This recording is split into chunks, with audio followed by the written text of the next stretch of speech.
മഹത്തായ പ്രാർത്ഥന ഉണ്ട് 2 സുജൂദുകൾക്കിടയിലുള്ള ഇരുത്തത്തിൽ. ആ ഇരുത്തത്തിലും നമ്മൾ അല്ലാഹുമ്മ ഉഗ്ഫിർലി വർഹംനി വജ്ബുർനി വർഫഅനി വർസുഖ്നി വഹ്ദിനി വആഫിനി. അവിടെയും കാണാം എനിക്ക് നീ സന്മാർഗം നൽകുകയും എനിക്ക് ആരോഗ്യം നൽകുകയും ചെയ്യണമേ എന്നുള്ളതാണ്. അപ്പോ ആ സന്മാർഗത്തെ ചോദിക്കുന്നിടത്തൊക്കെ അതിനോട് ചേർത്തുകൊണ്ട് ആരോഗ്യത്തെയും ചോദിക്കാനാണ് ഇസ്ലാം നമ്മളോട് പഠിപ്പിച്ചത്. അഥവാ ആരോഗ്യ സംരക്ഷണത്തിന് വളരെയധികം പ്രാധാന്യം കൽപ്പിച്ച ഒരു മതമാണ് ഇസ്ലാം. കാരണം ആരോഗ്യമുണ്ടെങ്കിലേ അവനിൽ നിന്ന് ശരിയായ വിശ്വാസവും അതുപോലെ തന്നെ ഈ സമൂഹത്തിന് ഉപകാരപ്രദമായ പ്രവർത്തനങ്ങൾ ഉണ്ടാവുള്ളൂ. അതുകൊണ്ട് തന്നെയാണ് ആരോഗ്യം നശിപ്പിക്കുന്ന ഒരു പ്രവർത്തനം ചെയ്യാൻ പാടില്ല എന്ന് പറഞ്ഞത്. ഈ പുകവലി പോലെയുള്ള അതുപോലെയുള്ള മദ്യം അതുപോലെ മറ്റുള്ള എല്ലാവിധ പ്രവർത്തനങ്ങളെയും ഇസ്ലാം വിരോധിച്ചതും ഈ ഒരൊറ്റ കാരണം കൊണ്ടാണ്. അതെല്ലാം ആരോഗ്യം നഷ്ടപ്പെടുത്തുന്നു എന്നതുകൊണ്ട്. അതുപോലെ തന്നെ നമ്മിൽ അധിക ആൾക്കാരും ശ്രദ്ധിക്കാതെ പോകുന്നതാണ് നമ്മുടെ ദന്ത സംരക്ഷണം എന്നുള്ളത്. ദന്തപരിപാലനം എന്നുള്ളത് കൂടുതൽ ആളുകൾ ശ്രദ്ധിക്കാതെ പോകുന്ന ഒരു കാര്യമാണ്. അതിന് നേരത്തെ ഉസ്താദ് സൂചിപ്പിച്ചതുപോലെ വളരെയധികം പ്രാധാന്യം കൽപ്പിച്ച മതമാണ് ഇസ്ലാം. മഹാനായ പ്രവാചകൻ സല്ലല്ലാഹു അലൈഹി വസല്ലം തങ്ങൾ പറഞ്ഞു, എന്റെ സമുദായത്തിന് ബുദ്ധിമുട്ടാവും എന്ന് ഞാൻ ഭയപ്പെട്ടിട്ടില്ലായിരുന്നുവെങ്കിൽ തീർച്ചയായും 5 നേര നിസ്കാരങ്ങളിലും നിർബന്ധമായും അവരോട് ഞാൻ ദന്തശുദ്ധീകരണം നടത്താൻ കൽപ്പിക്കുമായിരുന്നു, മിസ്വാക്ക് ചെയ്യാൻ കൽപ്പിക്കുമായിരുന്നു. അത് എന്റെ സമുദായത്തിന് ഒരു ബുദ്ധിമുട്ടായി മാറുമെന്ന് ഞാൻ ഭയപ്പെട്ടിട്ടില്ലായിരുന്നുവെങ്കിൽ നിർബന്ധമായും എന്നാ പറഞ്ഞത്, സുന്നത്ത് എന്നല്ല പറഞ്ഞത്, നിർബന്ധമായും അത് ചെയ്യാൻ ഞാൻ കൽപ്പിക്കുമായിരുന്നു എന്ന് പ്രവാചകൻ പറഞ്ഞു എങ്കിൽ അതിന്റെ പ്രാധാന്യം നമ്മൾ മനസ്സിലാക്കേണ്ടത്. അതുകൊണ്ട് തന്നെ ഇവിടെ അതിന്റെ ശാസ്ത്രീയ വശങ്ങളെക്കുറിച്ചുമൊക്കെ അതിന്റെ ആവശ്യകതയെക്കുറിച്ചുമൊക്കെ ഇവിടെ ക്ലാസുകൾ നടക്കും. അത് കേട്ട് നമ്മുടെ ജീവിതത്തിൽ നമ്മൾ പകർത്താനും പ്രത്യേകിച്ച് നമ്മുടെ വളർന്നു വരുന്ന തലമുറയെ നമ്മുടെ മക്കളുടെ ദന്തശുദ്ധീകരണത്തിന്റെ കാര്യത്തിൽ ആണ് വളരെയധികം ശ്രദ്ധ പ്രതിക്കേണ്ടത്. അല്ലെ, നമ്മളൊക്കെ ചെറുപ്പത്തിൽ കുട്ടികളുടെ പല്ലിന്റെ ആരോഗ്യം നമ്മൾ ശ്രദ്ധിക്കാതെ പോകും. അത് പറഞ്ഞു പോണതല്ലേന്നാ ചിന്താഗതി. അല്ലെ, പറഞ്ഞു പോണ പല്ലാണല്ലോ ആദ്യം ഉള്ളത്. പക്ഷേ സത്യത്തിൽ അത് പറഞ്ഞു പോണ പല്ലാണെങ്കിലും ഇത് ശാസ്ത്രീയ വശങ്ങൾ പറയുമ്പോൾ ഡോക്ടർമാർ പറഞ്ഞു തരും. അവിടെ അപ്പം മുതൽ തന്നെ നമ്മൾ ആ കുഞ്ഞിന് പല്ല് മുളച്ചു വരുന്ന സമയം അന്ന് മുതൽ തന്നെ അത് ശ്രദ്ധിക്കുകയും അത് പരിപാലിക്കപ്പെടുകയും ചെയ്യേണ്ടതുണ്ട്. അല്ലാഹു സുബ്ഹാനഹു വ തആല നല്ലത് മനസ്സിലാക്കാനും അത് ജീവിതത്തിൽ പകർത്താനും നമുക്ക് തൗഫീഖ് നൽകുമാറാവട്ടെ എന്ന് പ്രാർത്ഥിച്ചുകൊണ്ട് ഈ സംരംഭത്തിന് എല്ലാവിധ ഭാവങ്ങളും നേർന്നുകൊണ്ട് ഞാൻ എന്റെ വാക്കുകൾക്ക് വിരാമം കുറിക്കുന്നു. വാഹിറ ദഅവാന അനിൽ ഹംദുലില്ലാഹി റബ്ബിൽ ആലമീൻ. അസ്സലാമു അലൈക്കും വറഹ്മത്തുള്ളാഹി വബറകാതുഹു. ആശംസകൾ അർപ്പിക്കുന്നതിനായി നമ്മുടെ ഉണ്ണി മാസ്റ്റർ അവരെ ക്ഷണിച്ചോളൂ. എഴുതിയിരിക്കുന്ന വിശിഷ്ട വ്യക്തികളെ, സഹകരിക്കുന്ന വ്യക്തികളെ, ഡോക്ടേഴ്സ്, സമയം 1 മണിക്കൂർ വൈകി എന്ന് മനസ്സിലാക്കുന്നു. ഡോക്ടേഴ്സിലൊക്കെ അവർക്ക് പോകേണ്ടതാണ്. 1-2 വാക്ക് പറയാൻ ആഗ്രഹിക്കുന്നു. ഒരു കുട്ടി 1-ാം ക്ലാസ് മുതൽ 10-ാം ക്ലാസ് എത്തുമ്പോൾ 2% കുട്ടികൾ കമ്പി ഇടുന്ന ഒരു പ്രക്രിയ കാണുന്നുണ്ട്. അത് ഞാൻ മനസ്സിലാക്കുന്നത് പഴയ കാലത്തെ ഉമിക്കരിയും മാവില ഇലയും ഒക്കെ ഉപയോഗിച്ച് പല്ല് അമർത്തി തേച്ച് ആ ഒരു തേക്കുന്ന രംഗമൊപ്പമില്ല, രക്ഷ കൊണ്ടായതുകൊണ്ടായിരിക്കും എന്നാണ് എനിക്ക് മനസ്സിലാക്കാൻ കഴിയുന്നത്. പിന്നീട് ഡോക്ടർമാരുടെ അനുവാദത്തോടുകൂടി 1-2 കാര്യം പറയട്ടെ.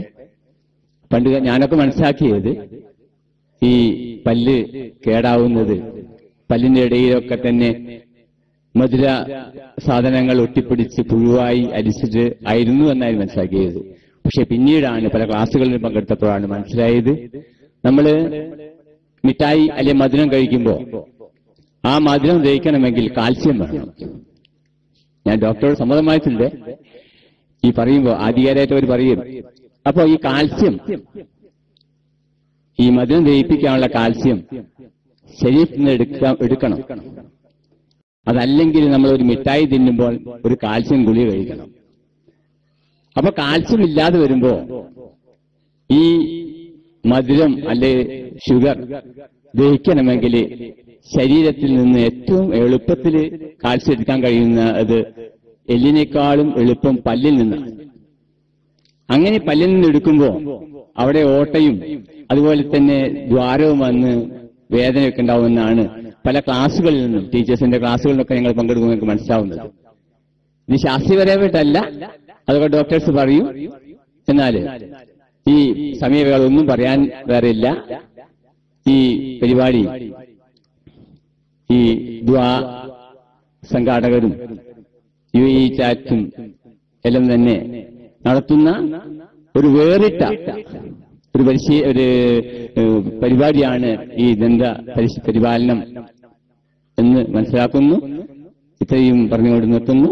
ഇവർക്ക് ഈ ദ്വാ ക്ലബിനും എന്റെയും NSS കരയോഗത്തിന്റെയും എല്ലാ ഭാവങ്ങളും പറഞ്ഞുകൊണ്ട് നിർത്തുന്നു. നമസ്കാരം. വടക്കുംകര UAE ചാപ്റ്റർ ഇസ്ലാമിക് ദഅവ സെന്ററും അതുപോലെ ഞാൻ അധ്യാപകനായിട്ടുള്ള എഡ്യൂക്കെയർ ഇൻസ്റ്റിറ്റ്യൂട്ട് ഓഫ് ഡെന്റൽ സയൻസിനും ഇങ്ങനെ ഒരു ഡെന്റൽ അവയർനെസ് സ്ക്രീനിംഗ് ക്യാമ്പ് നടത്താൻ ഇവിടെ സഹകരിച്ച എല്ലാ വ്യക്തികളോടും ഞാൻ നന്ദി അറിയിക്കുന്നു. അതുപോലെ ഇവിടെ കുട്ടികൾക്കായി ചില ടൂത്ത് പേസ്റ്റും ടൂത്ത് ബ്രഷും സ്പോൺസർ ചെയ്ത എല്ലാ ഭാരവാഹികൾക്കും എന്റെ നന്ദി അറിയിച്ചോളുന്നു. എന്റെ മുമ്പ് ഇവിടെ സംസാരിച്ച ഉസ്താദിന്റെ പേര് എനിക്കറിയില്ല. ഉസ്താദ് വളരെ വ്യക്തമായി പല കാര്യങ്ങളും പറഞ്ഞു ദന്ത സംരക്ഷണത്തെക്കുറിച്ച്. ഞാൻ പല ഇടങ്ങളിലും ഇങ്ങനെ കേട്ടിട്ടുണ്ട്. പക്ഷെ എന്നാൽ ഇങ്ങനെ വ്യക്തമായ ഒരു ദീനിന്റെ ആശയങ്ങൾ ഉൾക്കൊള്ളുത്തി ഒരു ആശയം ഇതുവരെ ആരും തന്നിട്ടില്ല. അതിന് ഉസ്താദിനോട് വളരെ അധികം നന്ദി പ്രകടിപ്പിച്ചുകൊള്ളുന്നു. എന്നാലും ഇതിന്റെ ഒരു ശാസ്ത്രീയ ഭാഗം ഉസ്താദിന് അതിൻ്റെതായ പരിമിതികളുണ്ട്. അത് ഉസ്താദ് പറഞ്ഞിട്ടില്ല. അത് ഞാനിവിടെ പറയാൻ ആഗ്രഹിക്കുകയാണ്. ഇപ്പൊ നമുക്ക് എല്ലാവർക്കും അറിയാം, നമ്മൾ ദന്ത സംരക്ഷണത്തെ വളരെ അവഗണിക്കുന്ന ഒരു അവസ്ഥയിലാണ്. നമ്മൾ അത് പല്ലല്ലേ അല്ലെങ്കിൽ നമ്മുടെ വായല്ലേ, അത് വലിയ കാര്യമില്ല എന്ന് പറയുന്ന ഒരു അവസ്ഥയിലാണ്. എന്നാൽ ഇപ്പോ അമേരിക്കയിലും അതുപോലെ മറ്റുള്ള വിദേശ രാജ്യങ്ങളിലും ദന്ത സംരക്ഷണം വളരെയധികം പ്രാധാന്യം അർഹിക്കുന്ന ഒന്നാണ്. കാരണം എന്താ വെച്ചാൽ പല രോഗങ്ങളും, നമ്മളെ ഹൃദയ സംബന്ധമായ രോഗങ്ങൾ, അതുപോലെ കിഡ്നി സംബന്ധമായ രോഗങ്ങൾ, നിങ്ങൾക്ക് എല്ലാവർക്കും അറിയാം. ഹൃദയ സംബന്ധമായ ബ്ലോക്കുകൾ നമുക്കറിയാം, ഹാർട്ട് അറ്റാക്ക് ഉണ്ടാകുന്ന ബ്ലോക്ക്, അതുപോലെ റീനൽ സ്റ്റോൺ, അതായത് കിഡ്നിയിൽ ഉണ്ടാകുന്ന കല്ലുകൾ എല്ലാം പരിശോധിച്ച് മനസ്സിലാക്കിയത് എന്താണെന്ന് അറിയാം. എന്ന് വെച്ചാൽ എല്ലാ ഈ ബ്ലോക്കുകളിലും അതുപോലെ കാൽക്കുലസ്, കിഡ്നിയിൽ കാണുന്ന കല്ലുകളിലും നമ്മൾ വായിൽ മാത്രം കണ്ടുവരുന്ന പല ബാക്ടീരിയകൾ അതിലുണ്ട് എന്നാണ്. പല പഠനങ്ങളും പറയുന്നത് എന്താ വെച്ചാൽ ഇങ്ങനെ രോഗങ്ങൾ കൂടുതലായി വരുന്നത്, അതായത് ഹൃദ്രോഗം, അതുപോലെ മറ്റുള്ള ലങ് ഡിസോർഡേഴ്സ് എല്ലാം വരുന്നത് അതിൽ നമ്മുടെ ഓറൽ ഹൈജീൻ, അതായത് ശുചിത്വം, വായ ശുചിത്വത്തുമായി വളരെയധികം ബന്ധപ്പെട്ട് എടുക്കുന്നതാണ്. ഇതിലെല്ലാം കാരണം അതുകൊണ്ടായിരിക്കും ഇതിനൊരു സയന്റിഫിക് പാർട്ട് ഉണ്ടെന്ന് പറഞ്ഞത്. എന്ത് രോഗം നമ്മുടെ ശരീരത്തിൽ ഉണ്ടാകുകയാണ്, അതിനൊരു സയന്റിഫിക് വേർഷൻ നമ്മുടെ ഓറൽ ക്യാവിറ്റി അല്ലെങ്കിൽ നമ്മുടെ വായിൽ കാണുന്നതാണ്. അതായത് oral cavity is the mirror of human body എന്നാണ്. നമ്മുടെ ശരീരത്തിന്റെ കണ്ണാടിയാണ് നമ്മുടെ വായ എന്നാണ് പറയപ്പെടുന്നത്. അപ്പൊ അങ്ങനെ ഹൃദ്രോഗമായി മറ്റു രോഗമായി ബന്ധപ്പെട്ട് കിടക്കുന്നതാണ്. അപ്പൊ ഇതിന്റെ ചില വശങ്ങളിലേക്ക് ഞാൻ പോവാണ്. അതിന് മുമ്പ് എന്നെ തന്നെ പരിചയപ്പെടുത്താൻ ഡോക്ടർ ഫവാസ്, ഞാൻ സീനിയർ ലെക്ചറാണ്. ഞാൻ department of public health dentistry specialise ചെയ്ത ആളാണ്. അപ്പോ ഇത് നമുക്കറിയാം, ഇത് ആദ്യമായി നമ്മളെ കുട്ടികളിൽ വരുന്ന പല്ലാണ്, പാൽപ്പല്ല് എന്ന് പറയും, ബേബി ടീത്ത്. ഏകദേശം എല്ലാ പല്ലും വായിൽ ഇറപ്റ്റ് ചെയ്ത് കഴിഞ്ഞാൽ ഏകദേശം ടോട്ടലായിട്ട് 20 പല്ലുകൾ ഉണ്ടാവുമെന്നാണ് പറയുന്നത്. മേൽവരിയിലും തായ്പരിയിലും കൂടിയിട്ട് 20 പല്ലുകൾ ഉണ്ടാവും. അത് പറഞ്ഞ് പിന്നെ നമുക്ക് എല്ലാവർക്കും വലിയ മുതിർന്നവർക്ക് ഉണ്ടാവുന്ന പല്ലാണ്, അതായത് അഡൽട്ട് ടൂത്ത്. അത് നമ്മുടെ അണപ്പല്ല് കൂട്ടിയിട്ട് 32 പല്ല് ഉണ്ടാവും എന്നാണ് പറയുന്നത്. അപ്പൊ ഇതിന്റെ ഒരു ചെറിയ ഒരു ഡയഗ്രാമാറ്റിക് റെപ്രസെന്റേഷൻ ഞാൻ പറയുന്നത്, ഒരു പല്ലെടുത്ത് നമ്മൾ അത് ക്രോസ് സെക്ഷൻ ആയിട്ട് ഡിവൈഡ് ചെയ്താൽ അതിന്റെ ഓരോ ലെയർ ആയിട്ടാണ് പറയുന്നത്. ഫസ്റ്റ് അതിന് മേലുള്ള നമ്മൾ ഈ വെള്ള കളർ കാണുന്നത് ഇനാമൽ. ഈ ഇനാമൽ ആണ് നമ്മുടെ ശരീരത്തിൽ ഏറ്റവും ശക്തിയുള്ള മെറ്റീരിയൽ എന്ന് പറയുന്നത്. നമ്മൾ എല്ലിനേക്കാളും കൂടുതൽ ശക്തിയുള്ളതാണ് ഈ ഇനാമൽ. അപ്പൊ അതാണ് അത് അലിയിക്കാൻ പറ്റുന്ന ചില ആസിഡുകൾക്ക് മാത്രമാണ്. നമ്മളെ എല്ലും മറ്റുള്ള ഇതൊന്നും പെട്ടെന്ന് മുറിഞ്ഞു. പക്ഷേ enamel is the hardest substance in the human body എന്നാണ്. നമ്മുടെ മനുഷ്യ ശരീരത്തിൽ ഏറ്റവും ഉറപ്പുള്ള ഒരു അവയവമാണ് ഇനാമൽ. ഇനാമലിന്റെ താഴെ ഡെന്റീൻ, ഈ മഞ്ഞ കളർ കാണുന്നതാണ് ഡെന്റീൻ. ഈ ഡെന്റീൻ, അതായത് ഇനാമൽ കഴിഞ്ഞ അതിനാല് ഡെന്റീൻ വരുന്നത്. പിന്നെ അതിന്റെ താഴെ പൾപ്പ്, അതായത് നമ്മുടെ ഞരമ്പുകളും പിന്നെ പല്ലിന് ഓക്സിജനും അതുപോലെ ന്യൂട്രിയൻസും ഒക്കെ എത്തിക്കുന്ന ഒരു ബ്ലഡ് വെസൽസ്, അതായത് ഞരമ്പുകളാണ് ഈ പൾപ്പിലുണ്ടാവുന്നത്. അത് പല വെയിൻസും ആർട്ടറീസും പോലെ പല പല ഞരമ്പുകളും അതിൻ്റെ അകത്ത് ഉണ്ടാവുന്നതാണ്. പിന്നെ ഈ പല്ല് ഘടിപ്പിച്ചിരിക്കുന്നത് നമ്മുടെ എല്ലിലാണ്, ആൾവിയാറൽ ബോൺ എന്ന് പറയും. അതാണ് ഈ ലൈറ്റ് ഷെയ്ഡുള്ള മഞ്ഞയായിട്ട് കാണുന്നത്. അപ്പൊ ഇതൊരു നോർമൽ ടൂത്തിന്റെ പിന്നെ ഡയഗ്രാമാറ്റിക് റെപ്രസെന്റേഷൻ ആണ്. നിങ്ങൾക്ക് എല്ലാവർക്കും അറിയാം, നമ്മൾ സ്ഥിരമായി മിനിമം എല്ലാവരുടെയും വായിൽ 1 or 2 ദന്തക്ഷയം ഉണ്ടാവുമെന്ന് മെജോറിറ്റി നമുക്കറിയാം. പക്ഷെ നിങ്ങൾക്ക് അറിയാം, പലതരത്തിലും പല രീതിയിലുമാണ് ആളുകൾക്ക് ഈ ദന്തക്ഷയം ഉണ്ടാകുന്നത്. ചിലവർക്ക് അത് ആദ്യം വേദനരഹിതമായി ഉണ്ടാവും, പിന്നെ വേദന അനുഭവപ്പെടും. അപ്പൊ അതിന്റെ ഒരു സയന്റിഫിക് പാർട്ട് എന്താണെന്ന് നമുക്ക് നോക്കാം. ഇത് കുട്ടികളിൽ പൊതുവായി കണ്ടുവരുന്ന ഒരു ദന്തക്ഷയം, കുട്ടികളുടെ പല്ലാണ്. അപ്പൊ ഇതിനൊക്കെ എന്താണ് സയന്റിഫിക് പാർട്ട് എന്ന് നമുക്ക് നോക്കാം.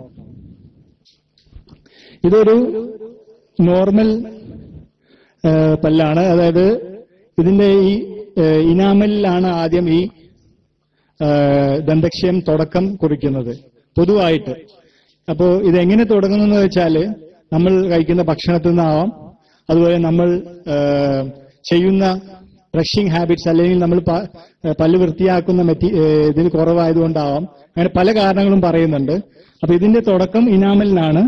ഇത് നമ്മൾ ശ്രദ്ധിച്ചിട്ടില്ലെങ്കിൽ അത് ഡെന്റീനിലോട്ട് പകരും. അതൊരു ഈ കേടെന്ന് പറയുന്നത്, ഇതിൽ ബാക്ടീരിയകൾ, പലതരത്തിലുള്ള ബാക്ടീരിയകളുണ്ട്, അതുപോലെ പലതരത്തിലുള്ള ആസിഡുകളുണ്ട്. അപ്പൊ ഈ ആസിഡിന്റെ പ്രൊഡക്ഷൻ കൂടുമ്പോൾ ബാക്ടീരിയകളുടെ ഗ്രോത്തും കൂടും, ബാക്ടീരിയകൾ മൾട്ടിപ്ലൈ ചെയ്യും. അങ്ങനെ ഡെന്റിയിൽ നിന്ന് അതിന്റെ ശക്തി ആർജിച്ച് ഇനാമലിൽ നിന്ന് ഡെന്റിലോട്ട് പോകുന്നതാണ്.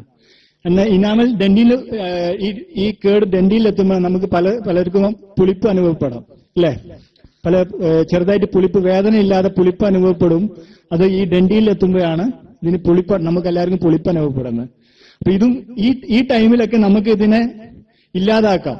അതായത് നമ്മൾ ഒരു ഡോക്ടറെ കാണുക, ഡെന്റിസ്റ്റിനെ കാണുകയാണെങ്കിൽ ഈ കേടെടുത്ത് കളഞ്ഞ് ഇതിന് അപ്രോപ്രിയേറ്റ് ആയിട്ടുള്ള അടവുകൾ, അതായത് റെസ്റ്റോറേഷൻ ഫില്ലിങ്സുകൾ, അടവുകൾ അടച്ചിട്ട് നമുക്ക് ആ ടൂത്തിനെ അല്ലെങ്കിൽ പല്ലിനെ നമുക്ക് രക്ഷിക്കാൻ പറ്റും, സംരക്ഷിക്കാൻ പറ്റും. അതും നമ്മൾ ചെയ്തിട്ടില്ല, നമ്മൾ ശ്രദ്ധിച്ചിട്ടില്ലെങ്കിൽ മൂന്നാമത്തെ പിക്ചറിൽ കാണാം, അത് പൾപ്പിലോട്ടെത്തും. അതായത് ഈ റെഡിൽ പൾപ്പിലോട്ട് എത്തിയാൽ പിന്നെ നമുക്ക് കുറച്ച് ബുദ്ധിമുട്ട് ഉള്ള പീരീഡാണ്. നമുക്ക് വളരെയധികം വേദനാജനകമായ കാര്യമാണ്. നമുക്ക് പലവർക്കും പല വേദനയും അനുഭവപ്പെടും. പല്ലുവേദന ഒരുപക്ഷെ എല്ലാവരും അനുഭവിച്ചിട്ടുണ്ടാവും. അപ്പൊ അത് പല്ലുവേദനക്ക് കാരണമാകുന്നത് ഈ പൾപ്പിൽ ഈ കേടെത്തുമ്പോഴാണ് ഈ വേദന വരുന്നത്. അപ്പൊ ഈ പൾപ്പിൽ വേദന എത്തിക്കഴിഞ്ഞാൽ പിന്നെ നമ്മൾ സാധാ ഫില്ലിങ്ങോ അല്ലെങ്കിൽ അടവുകളോ കൊണ്ടോ സംരക്ഷിക്കാൻ പറ്റില്ല. വേദന എത്തിക്കഴിഞ്ഞാൽ നമ്മൾ ചെയ്യുന്നത് റൂട്ട് കനാൽ ട്രീറ്റ്മെന്റ് അല്ലെങ്കിൽ എൻഡോഡോണ്ടിക് ട്രീറ്റ്മെന്റ് ആണ്. അതിന് ചികിത്സ ഒന്നുമല്ല, ഞാൻ പിന്നെ പറയുന്നതാണ്. നമ്മൾ വേരുമായി ബന്ധപ്പെട്ടുള്ള ചികിത്സയാണ്, അല്ലെങ്കിൽ പൾപ്പുമായി ബന്ധപ്പെട്ടുള്ള ചികിത്സയാണ് റൂട്ട് കനാൽ ട്രീറ്റ്മെന്റ്. അപ്പൊ ഇത് മനസ്സിൽ വിചാരിക്കുക, റൂട്ട് കനാൽ ട്രീറ്റ്മെന്റ് എന്താണെന്ന് ഞാൻ പറയുന്നതാണ്. അപ്പൊ ഇതിനൊക്കെ കാരണം നമ്മൾ വെച്ചാൽ നമ്മൾ ദന്തക്ഷയത്തെ തീരെ അങ്ങനെ അവഗണിക്കുകയായിരുന്നു. ഇപ്പൊ ഇവിടെ കുറെ മാതാപിതാക്കളുണ്ട്, പ്രത്യേകിച്ച് സ്ത്രീകളാണ് കുട്ടികളുമായി കൂടുതൽ അടുപ്പമുള്ളത്. അപ്പോ നമ്മുടെ കുട്ടികളുടെ പല്ലുകൾ ഇടയ്ക്ക് നമ്മളൊന്ന് ചെക്ക് ചെയ്യുന്നത്, സ്വന്തമായിട്ട് ഓറൽ ഹെൽത്ത് ചെക്കപ്പ് ചെയ്യുന്നത് നല്ലതാണ്. അവർക്ക് വല്ല ദന്തക്ഷയത്തിന്റെ തുടക്കമുണ്ടോ, ചെറിയ കേടുപാടുകളുണ്ടോ? ഞാൻ മുമ്പ് കാണിച്ചു തന്ന പിക്ചറിൽ ചെറിയ തുടക്കം ചിലപ്പോൾ ഒരു പിറ്റായിട്ട് അല്ലെങ്കിൽ ഒരു ചെറിയ കറുത്ത മാർക്കായിട്ടായിരിക്കും കാണുന്നത്, അല്ലെ? അതതിന്റെ തുടക്കമാണ്. ആ തുടക്കം തുടങ്ങുമ്പോൾ തന്നെ, അത് കാണുമ്പോൾ തന്നെ അത് ഡെന്റിസ്റ്റുകളെ സമീപിച്ച് അതിനുള്ള ചികിത്സകൾ ചെയ്യുന്നത് നല്ലതാണ്. അല്ലെങ്കിൽ ഞാൻ പറഞ്ഞ പോലെ അത് ഡെന്റീൻ ക്രോസ് ചെയ്ത് പൾപ്പിലെത്തി കഴിഞ്ഞാൽ കുട്ടികൾക്ക് അത് വേദന അനുഭവപ്പെടും. പിന്നെ 1-2 തരം ട്രീറ്റ്മെന്റ് ഉള്ളൂ. ഒന്ന് റൂട്ട് കനാൽ ട്രീറ്റ്മെന്റ് ചെയ്യാം, അല്ലെങ്കിൽ ആ പല്ല് പറിച്ചു കളയേണ്ടി വരും. അപ്പൊ കുട്ടികളുടെ പല്ല് നമ്മൾ നേരത്തെ തന്നെ പറിച്ചു കളഞ്ഞാൽ നിങ്ങൾക്കറിയാം അവരുടെ മോണയുടെ അല്ലെങ്കിൽ എല്ലിന്റെയും വളർച്ചയെ ബാധിക്കും. അവർക്ക് നേരത്തെ പല്ലിന് പറയേണ്ട ഒരു സമയമുണ്ട്. കുട്ടികളുടെ പല്ല് പറഞ്ഞ് മറ്റേ പല്ല് അതായത് മുതിർന്നവർക്ക് ഉണ്ടാവുന്ന പല്ലുകൾ വരുന്ന ഓരോ സമയമുണ്ട്. അപ്പൊ അതിന്റെ ആ ഓർഡർ തെറ്റിക്കഴിഞ്ഞാൽ കുട്ടികളുടെ വളർച്ചയും അതും പല്ലിന്റെ വളർച്ചയും അതുപോലെ അവരെ എല്ലിന്റെ വളർച്ചയും മോണയുടെ വളർച്ചയൊക്കെ ബാധിക്കും. അതാണ് നമ്മൾ പല കുട്ടികൾക്കും നേരത്തെ പല്ല് പറഞ്ഞു പോയി അവര് പിന്നെ വലുതാവുമ്പോൾ അവരെ പല്ലിന്റെ ഷേപ്പും അതുപോലെ അവരെ പൊസിഷനൊക്കെ മാറിക്കാണുന്നത്. പിന്നെ അവർക്ക് ഓർത്തഡോണ്ടിക് ട്രീറ്റ്മെന്റ് പല്ല് നമ്മുടെ സ്റ്റെയിൻലെസ് സ്റ്റീൽ കമ്പി വെച്ചിട്ട് ശരിയാക്കേണ്ട ഗതിയാണ്. അപ്പോ അത് നമ്മൾ സ്ഥിരമായി ഒരു ചെക്കപ്പ് ചെയ്യുകയാണെങ്കിൽ കുട്ടികളുടെ വായ അതുപോലെ ഇടയ്ക്കിടയ്ക്ക് നമ്മൾ ചെക്കുന്നത് വളരെ നല്ലതാണ്. നമുക്ക് ആർക്കും അതിനെക്കുറിച്ച് ഒരു ബോധം കുറവാണെന്നല്ല പറയുന്നത്, നമ്മളത് ശ്രദ്ധിക്കുന്നില്ല, അത് വലിയൊരു കാര്യമായിട്ട് നമ്മൾ കാണുന്നില്ല. അപ്പൊ അത് നമ്മൾ കൂടുതൽ സൂക്ഷിക്കേണ്ടതാണ്. അപ്പൊ കുട്ടികളുമായി ബന്ധപ്പെട്ട് പറയാണ് ദന്തക്ഷയം ഉണ്ടാകുന്ന ചില സാധനങ്ങളാണ് നമ്മൾ പ്രത്യേകിച്ച് നമ്മൾ ഭക്ഷണത്തിലൂടെയാണ് ദന്തക്ഷയം ഉണ്ടാകുന്നത്. പിന്നെ ടോഫീസ് അതുപോലെ ഐസ്ക്രീംസ് പിന്നെ ഈ ചോക്ലേറ്റ്സ് അതായത് നമ്മൾ കൂടുതലുണ്ടാകുന്ന ചോക്ലേറ്റ്സിലാണ്. പിള്ളേർക്ക് ചോക്ലേറ്റ്സ് വാങ്ങിക്കൊടുക്കേണ്ടെന്നല്ല ഞാൻ പറയുന്നത്. അപ്പൊ ചോക്ലേറ്റ്സ് തന്നെ റിഫൈൻഡ് കാർബോഹൈഡ്രേറ്റ്സ് ആണ്. ഇതൊക്കെ ആർട്ടിഫിഷ്യൽ ഷുഗറാണ്. നമ്മൾ പ്രോസസ്സ് ചെയ്യുന്ന പഞ്ചസാരകളാണ്, അല്ലാതെ നാച്ചുറൽ ആയി നമ്മൾ പ്രകൃതിയിൽ നിന്ന് കിട്ടുന്ന പഞ്ചസാരകളാണ്. അപ്പൊ ഈ റിഫൈൻഡ് കാർബോഹൈഡ്രേറ്റ്സ് ആണ് കൂടുതൽ ദന്തക്ഷയം ഉണ്ടാക്കുന്നത്. അപ്പൊ ഈ റിഫൈൻഡ് കാർബോഹൈഡ്രേറ്റ്സ് അടങ്ങിയിട്ടുള്ള ഭക്ഷണങ്ങളാണ് ഇതെല്ലാം. ഫാസ്റ്റ് ഫുഡ് എല്ലാത്തിലും ഈ റിഫൈൻഡ് കാർബോഹൈഡ്രേറ്റ്സ് ഉണ്ട്. അതുപോലെ പിന്നെ ഇത് ഈ സ്റ്റിക്കി അതായത് കൂടുതൽ പശ പോലെ പല്ലിന് ഒട്ടിപ്പിടിച്ച് നിൽക്കുന്ന ഭക്ഷണത്തിൽ നിന്നാണ് കൂടുതലും ഈ ദന്തക്ഷയം ഉണ്ടാകുന്നത്. അപ്പൊ ഞാൻ ഇത് കുട്ടികൾക്ക് കൊടുക്കേണ്ട എന്നല്ല, ഇതിന്റെ ഒരു പരിധി വെക്കാം. കൊടുത്തു കഴിഞ്ഞാലും അവരുടെ വായ ക്ലീൻ ചെയ്യാനുള്ള ഒരു ഹാബിറ്റ് അല്ലെങ്കിൽ ഒരു ശീലം വളർത്തിയെടുക്കാം. മിഠായി കൊടുത്തു കഴിഞ്ഞാൽ കുട്ടികളോട് പല്ല് തേക്കാൻ പറയാം, അല്ലെങ്കിൽ വായ കഴുകി കളയാൻ പറയാം. അങ്ങനെയൊക്കെയുള്ള ശീലങ്ങൾ കുട്ടികളിൽ വർദ്ധിപ്പിക്കാനാണ്. ഇല്ലെങ്കിൽ ഇത് അവിടെ റിട്ടേൺ ചെയ്ത് ഞാൻ നേരത്തെ കാണിച്ച പോലെ ആദ്യം ഇനാമലിൽ കേടുവരും, പിന്നെ അത് ഡെന്റിലോട്ട് വളരും, പിന്നെ അത് പൾപ്പിലോട്ട് വന്നിട്ട് റൂട്ട് കനാൽ കുട്ടീന്റെ പെയിന് വരും, പിന്നെ ഒന്നെങ്കിൽ പറിച്ചു കളയേണ്ടി വരും, അല്ലെങ്കിൽ റൂട്ട് കനാൽ ട്രീറ്റ്മെന്റ് പറയുന്ന കുറച്ച് ലോങ് പ്രൊസീജിയറാണ്. 2-3 സ്റ്റെപ്പായിട്ട് ഡെന്റിസ്റ്റ് ചെയ്യുന്നത്. അത് നിങ്ങൾക്ക് പോയി വരാനും ബുദ്ധിമുട്ടാണ്. അപ്പോ അത് വളരെ സാമ്പത്തികമായും പിന്നെ നമുക്ക് നമ്മളെ ടൈമിനും ഒക്കെ വളരെ ബുദ്ധിമുട്ടാണ്. അപ്പൊ ഇതൊക്കെ നമുക്ക് സംരക്ഷിക്കാൻ പറ്റുന്ന ഒരു രോഗമാണ് ഈ ദന്തക്ഷയം. വളരെയധികം സംരക്ഷിക്കാൻ പറ്റുന്ന രോഗമാണ് ദന്തക്ഷയം. അപ്പൊ ഈ ഫുഡുകളൊക്കെ ഒന്ന് പരമാവധി കുറയ്ക്കാം. പിന്നെ കുട്ടികൾക്ക് അതുപോലെ രാത്രി നമ്മൾ ചെറിയ കുട്ടികൾക്കാവുമ്പോൾ നമ്മൾ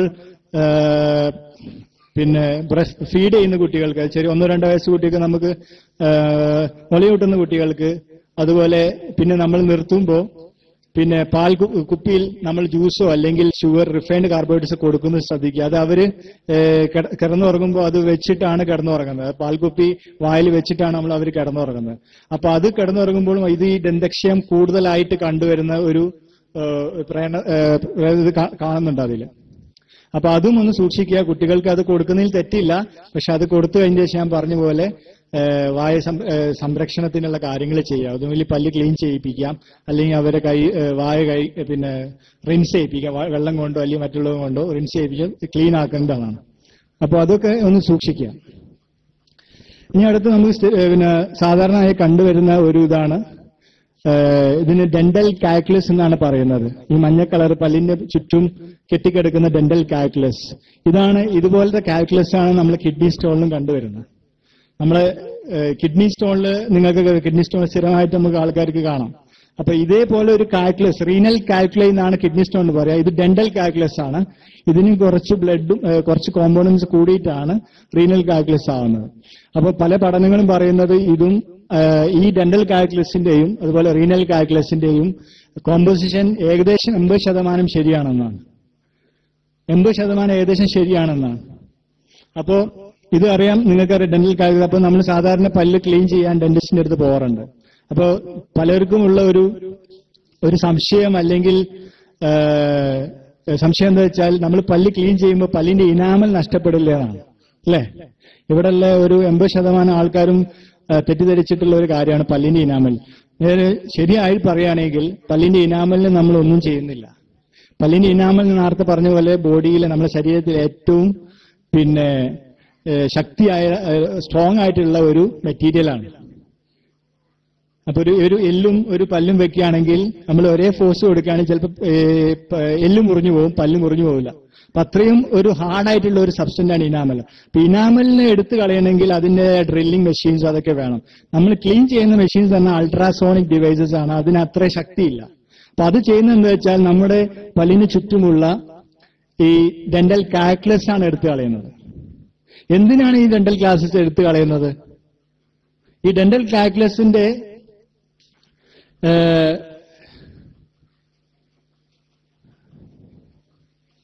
ഡെന്റൽ കാൽക്കുലസ് എന്ന് പറഞ്ഞാല് നമ്മള് നേരത്തെ പറഞ്ഞ പോലെ പല്ല് സ്ഥിതി ചെയ്യുന്ന ഒരു എല്ലിലാണ്, അതായത് ആൽവിയോലർ ബോണിലാണ് പല്ല് എല്ല് സ്ഥിതി ചെയ്യുന്നത്, എല്ലിലാണ് സ്ഥിതി ചെയ്യുന്നത്. അപ്പൊ എല്ലും പല്ലും തമ്മിലൊരു കണക്ഷൻ വേണം അല്ലെ? പല്ലിനും എല്ലിനും തമ്മിലൊരു കണക്ഷൻ വേണം. അപ്പൊ ഈ കണക്ഷന്റെ ഒരു ജോയിന്റ് ഉണ്ടാവും, അതിന്റെ ഇടയിൽ ഗ്യാപ്പ് ഉണ്ടാവും. ഇപ്പൊ ഗ്യാപ്പിലാണ് ഈ കാൽക്കുലസ് പോയി നിൽക്കുന്നത്. അപ്പൊ ഈ ഗ്യാപ്പിൽ നിന്ന് ഈ കാൽക്കുലസ് എന്ന് പറഞ്ഞാൽ പലതരം ബാക്ടീരിയകളുള്ളതാണ്, പലതരം നൂറ്റിക്കണക്കിന് ബാക്ടീരിയകൾ ആ കാൽക്കുലസിൽ ഉണ്ടെന്നാണ് റിസർച്ചേഴ്സ് പറയുന്നത്. അപ്പൊ ഈ ബാക്ടീരിയകളുടെ ഫംഗ്ഷൻ എന്ന് വെച്ചാൽ ഈ പല്ലിന്റെയും മോണയുടെയും പല്ലിന്റെയും എല്ലിന്റെയും തമ്മിലുള്ള ഒരു പെരിഡോണ്ടൽ ലിഗമെന്റ് എന്ന് പറയും, ഒരു നാര് പോലെ ഉണ്ട്. പല്ലിനും നമ്മൾ എല്ലിനുമായി ഘടിപ്പിച്ചിരുത്തുന്ന ഒരു വസ്തുവാണ് ഈ പെരിഡോണ്ടൽ ലിഗമെന്റ്. ഈ പെരിഡോണ്ടൽ ലിഗമെന്റ് അതിന്റെ ഫംഗ്ഷനിങ് കുറയുമ്പോഴാണ് നമ്മൾ പലർക്കും പല്ല് ആടാൻ തുടങ്ങുന്നത്. പല വയസ്സായ ആൾക്കാർക്കൊക്കെ പല്ല് ആടാൻ തുടങ്ങിയിട്ടുണ്ടല്ലോ. അപ്പൊ അത് ഈ പെരിഡോണ്ടൽ ലിഗമെന്റ് ശക്തി കുറയുമ്പോഴാണ്, പെരിഡോണ്ടൽ ലിഗമെന്റ് വീക്ക് ആവുമ്പോൾ അല്ലെങ്കിൽ അതിന് ദുർബലപ്പെടുമ്പോഴാണ് ഈ പല്ല് ആടാൻ തുടങ്ങുന്നത്. അപ്പൊ ദന്തക്ഷയത്തിനേക്കാളും കൂടുതൽ അപകടകരം ഇപ്പൊ ഈ ഡെന്റൽ കാൽക്കുലസ് ആണ്. അപ്പൊ ഇതിങ്ങനെ ഇവിടെ നമ്മൾ അത് ശ്രദ്ധിക്കാതെ അവിടെ തന്നെ നിർത്താൻ നോക്കിയാല് ഇത് ഈ ഗ്യാപ്പിലോട്ട് ഇറങ്ങിച്ചെന്ന് ഈ പെരിഡോണ്ടൽ ലിഗമെന്റ്സിന്റെ ബാധിക്കും, അത് ഓരോന്നായിട്ട് ദുർബലപ്പെടുത്തും. അങ്ങനെയാണ് ഈ മോണരോഗം നമുക്ക് വരുന്നത്. അങ്ങനെ അത് മോണരോഗം വരുമ്പോൾ പിന്നെ പല്ല് ആടാൻ തുടങ്ങും. പിന്നെ പല്ല് അത് സംരക്ഷിക്കാൻ വളരെയധികം ബുദ്ധിമുട്ടാണ്. ദന്തക്ഷയം മറ്റുള്ള ഇതൊക്കെ എന്ന് പറഞ്ഞാൽ നമുക്ക് സംരക്ഷിക്കാം, അത് വേദന വന്നാൽ റൂട്ട് കനാൽ ചെയ്ത് അത് നമുക്ക് അവിടെ നിർത്താൻ നോക്കും. പക്ഷേ മോണരോഗം വന്നാൽ വളരെയധികം ബുദ്ധിമുട്ടാണ്. അപ്പോൾ ഇത് നമ്മൾ ക്ലീനിങ് ചെയ്യുമ്പോൾ ആദ്യം എടുത്തു കളയുന്ന ഈ കാൽക്കുലസിനാണ്. അപ്പൊ ഈ കാൽക്കുലസിനെ നമ്മൾ എടുത്തു കളയുമ്പോൾ നമുക്ക് പെരിഡോണ്ടൽ ലിഗമെന്റ് ആ നാരിനെ വീണ്ടും വളരാനുള്ള ഒരു മാർഗമാണ് നമ്മൾ നോക്കുന്നത്. അപ്പൊ പിന്നെയും വീണ്ടും നമ്മുടെ മോണയുടെ ഹെൽത്ത് ആരോഗ്യം വീണ്ടും നമുക്ക് വർദ്ധിപ്പിക്കാം. അപ്പൊ റെഗുലർ ആയിട്ട് നമ്മൾ അത് ക്ലീൻ ചെയ്യണം. ഒരു ഡെന്റിസ്റ്റ് അല്ലെങ്കിൽ മറ്റുള്ള ഒരു ഓറൽ ഹെൽത്ത് സ്പെഷ്യലിസ്റ്റ് പറയുന്നത് വർഷത്തിൽ ഒരിക്കലെങ്കിലും 7 മാസം 8 മാസം കൂടുമ്പോഴാണ് പറയുന്നത്, എങ്കിലും ഒരു വർഷത്തിൽ ഒരിക്കലെങ്കിലും ക്ലീൻ ചെയ്യണം എന്നാണ്. വർഷത്തിൽ ഒരിക്കലെങ്കിലും ആ കാൽക്കുലസ്, അതായത് നമുക്ക് എല്ലാവർക്കും വരും. ഇപ്പൊ നമുക്ക് ശ്രദ്ധിച്ചപ്പോൾ ഓറൽ ഹെൽത്ത് എക്സാമിനേഷൻ നടക്കാൻ പോവാണ്. അപ്പോൾ ഡോക്ടർമാർ പറഞ്ഞു തരും നിങ്ങൾക്ക് ഇതുണ്ട് ക്ലീൻ ചെയ്യണമെന്ന്. അപ്പൊ ഒരു 80-90% ആൾക്കാർക്കും ക്ലീൻ ചെയ്യേണ്ടി വരും. അപ്പൊ അത് ഞാനിപ്പോ ഇവിടെ ഡെന്റിസ്റ്റിനെ പ്രൊമോട്ട് ചെയ്യാൻ വേണ്ടി പറയുന്നതല്ല, അത് ദന്ത സംരക്ഷണത്തിന്റെ ഭാഗമായിട്ട് പറയുന്നതാണ്. ഞാൻ ആക്ച്വലി ഒരു പ്രിവെന്റീവ് ഡെന്റിസ്റ്റ് ആണ്. ഞാൻ prevention is better than cure, സംരക്ഷണം ചികിത്സയേക്കാളും കൂടുതൽ നല്ലതാണെന്ന് വാദിക്കുന്ന ഒരാളാണ്. പബ്ലിക് ഹെൽത്ത് ഡെന്റിസ്റ്റാണ്. നമ്മുടെ സ്പെഷ്യാലിറ്റി എന്ന് പറഞ്ഞാൽ ചികിത്സയല്ല, സംരക്ഷണമാണ്. അപ്പൊ ഞാനത് പറയാൻ കാരണം എന്ന് വെച്ചാൽ നിങ്ങളെല്ലാവരും ഓറൽ ചെക്കപ്പ് ചെയ്ത് നമുക്കുള്ള ഡെന്റൽ ഹെൽത്ത് പ്രോബ്ലംസ് എന്തെല്ലാമാണെന്ന് നോക്കി അതിന്റെ അഡ്വൈസ് എടുത്ത് അപ്പൊ അതിന് മാക്സിമം നമ്മൾ സംരക്ഷിക്കാനാണ് നോക്കേണ്ടത് അല്ലെ? അപ്പൊ അത് അങ്ങനെ ചെയ്യണം. അപ്പൊ ഈ ക്ലീനിങ് എന്ന് പറയുന്നത് ഒരു സംരക്ഷണമാണ്, നമ്മുടെ പല്ല് ഭാവിയിലോട്ട് നഷ്ടപ്പെടാതിരിക്കാനുള്ള സംരക്ഷണമാണ്, അത് ചികിത്സയല്ല. ഓറൽ പ്രൊഫിലാക്സിക്സ് അല്ലെങ്കിൽ ക്ലീനിങ് എന്ന് പറയുന്നത് ഒരു സംരക്ഷണം. അപ്പൊ അത് എല്ലാവരും ചെയ്യാം. അപ്പൊ നമുക്കൊരു പിക്ചർ കാണാം. ഇത് കണ്ടോ, ഇത് നേരത്തെ പിക്ചറാണ്. പേഷ്യന്റിന് ഡെന്റൽ കാൽക്കുലസ് അത് അങ്ങനത്തെ പോലെ ചളികളൊക്കെ പല്ലിന്റെ ഇടയിലുണ്ട്. അത് ക്ലീൻ ചെയ്താൽ പിന്നെ പല്ലിന്റെ വളർച്ച ആരോഗ്യം വീണ്ടും പിന്നെ നമുക്ക് ഡെവലപ്പ് ചെയ്യാൻ പറ്റും. ഇനി നേരത്തെ പറഞ്ഞ പോലെ കുട്ടികൾക്ക് ഉണ്ടാകുന്ന പല്ലിന്റെ പിന്നെ പൊസിഷനിലുള്ള വ്യത്യാസം. ചില കുട്ടികൾക്ക് വളരുമ്പോൾ തന്നെ പിന്നെ പല്ലിന്റെ പൊസിഷനിൽ വളരെയധികം വ്യത്യാസം കണ്ടുപിടിക്കാം. പക്ഷെ അത് ഭയപ്പെടേണ്ട ഒന്നല്ല. അത് ചിലപ്പോൾ നമുക്ക് പാരമ്പര്യമായി കിട്ടുന്നതോ അല്ലെങ്കിൽ കുട്ടികളുടെ വളർച്ചയുമായി ബന്ധിച്ച് കിട്ടുന്നതാണ്.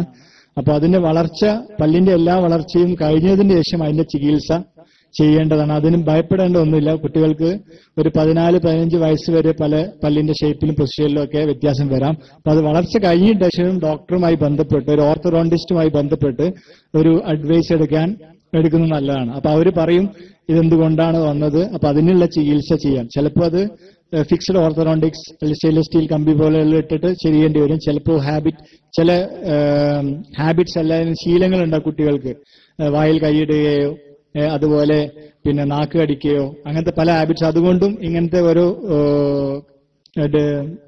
പല്ലിന്റെ പൊസിഷനിൽ മാറ്റം വരാൻ സാധ്യതയുണ്ട്. അപ്പൊ അതും ഒന്ന് സൂക്ഷിക്കുക. അപ്പൊ കുട്ടികൾക്ക് ഞാൻ ഇതിപ്പോ എന്താന്ന് പറഞ്ഞെന്ന് വെച്ചാൽ, കുട്ടികൾ വളരുന്നതനുസരിച്ച് നമ്മൾ അവരെ മറ്റുള്ള കാര്യങ്ങൾ നോക്കുന്നതിനനുസരിച്ച് അവരുടെ വായ മറ്റുള്ള പല്ലുകളും ശ്രദ്ധിക്കേണ്ടതാണ്. എന്താ വെച്ചാൽ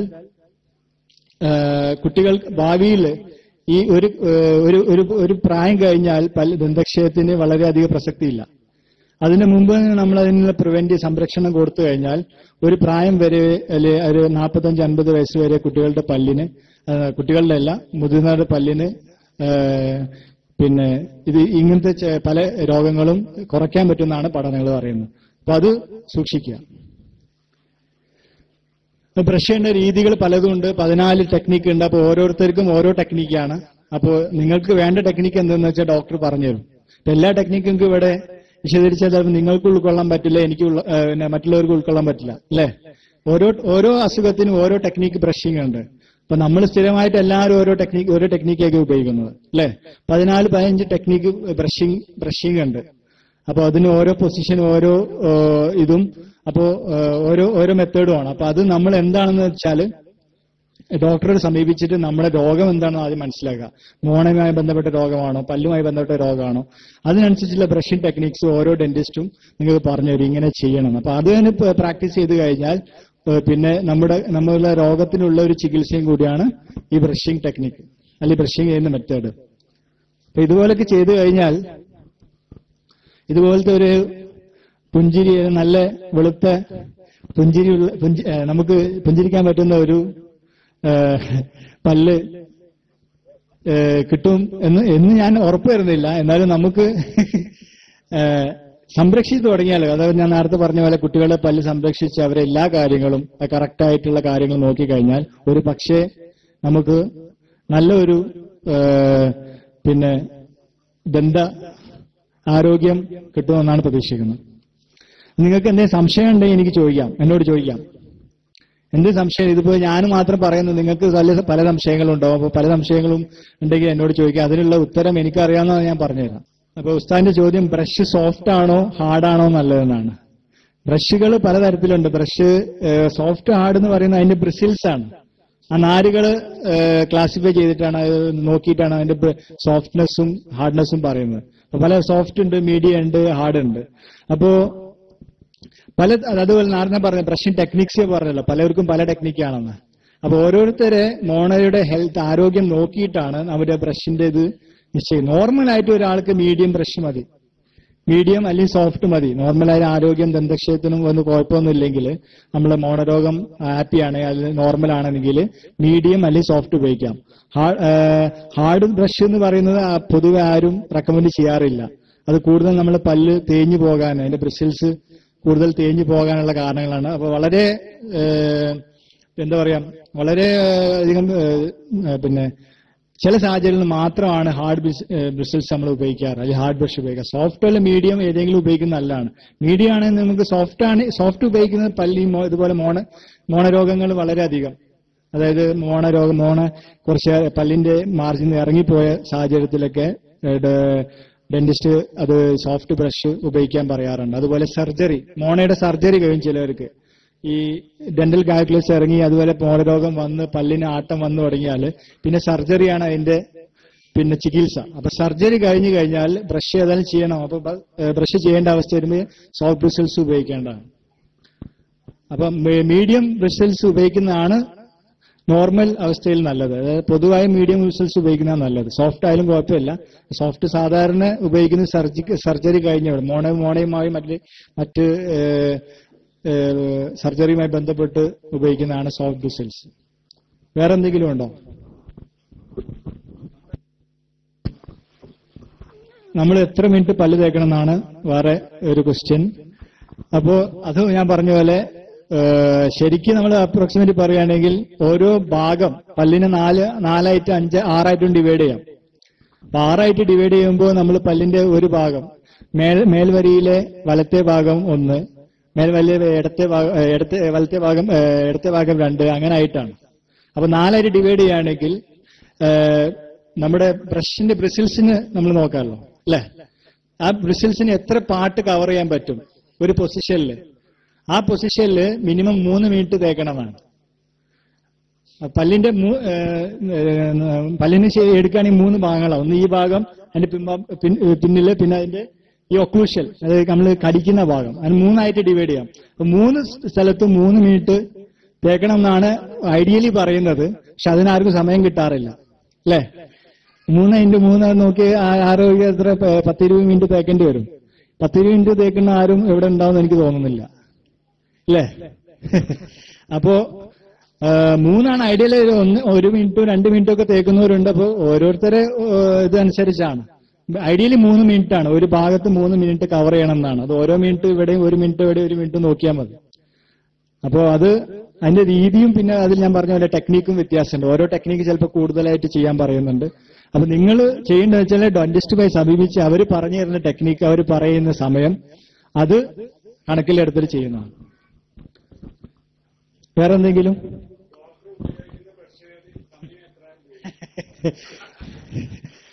അത് പറയാൻ പാടില്ല, ട്രേഡ് സീക്രട്ടാണ്.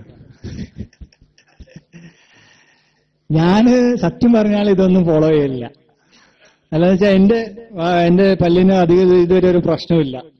ഞാൻ എന്റെ ഒരു കുടുംബത്തിൽ പറയാം, എന്റെ വാപ്പാക്കും ഉമ്മാക്കും എല്ലാവർക്കും നല്ല ദന്തക്ഷയുള്ളതാണ്. അപ്പൊ അത് എന്തുകൊണ്ടെന്ന് അറിയില്ല, ഞാനത് ശീലിച്ചു വന്നതാണോ പഠിച്ചു വരുന്നതാണോ, അപ്പൊ ഞാൻ അതിന്റെ രീതിയിലാണ് ഫോളോ ചെയ്യുന്നത്. ഇതുവരെ ഒരു കേടും ഞാൻ ഒരിക്കലേ ക്ലീൻ ചെയ്തിട്ടുള്ളൂ. അത് ഇതിന്റെ സംരക്ഷണത്തിന്റെ ഭാഗമായി ചെയ്തതല്ല, റൂട്ടീനായിട്ട് ചെയ്തതാണ്.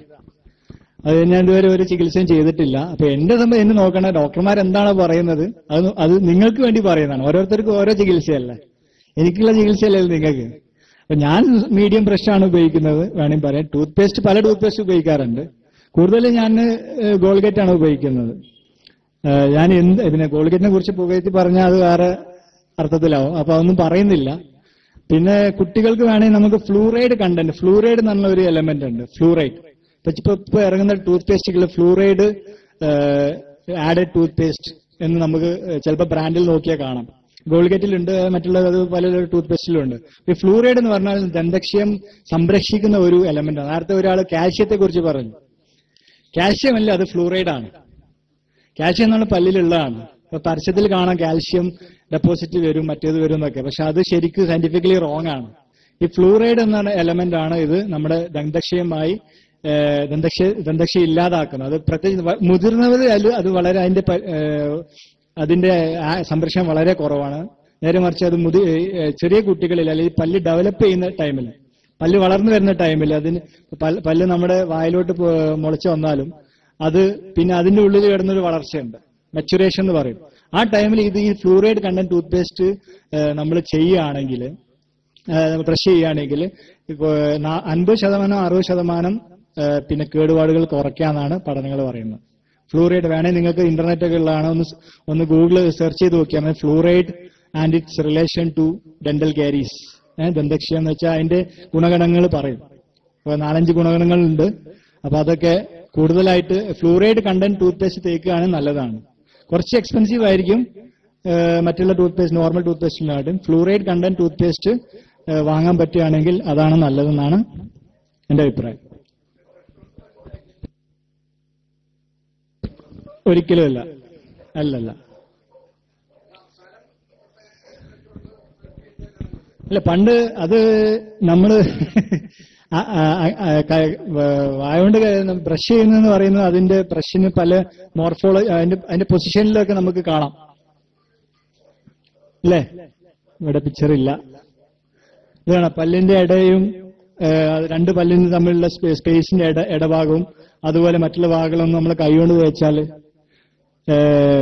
പ്രിവെന്റ് ചെയ്യാൻ പറ്റില്ല. ഉണ്ടോ?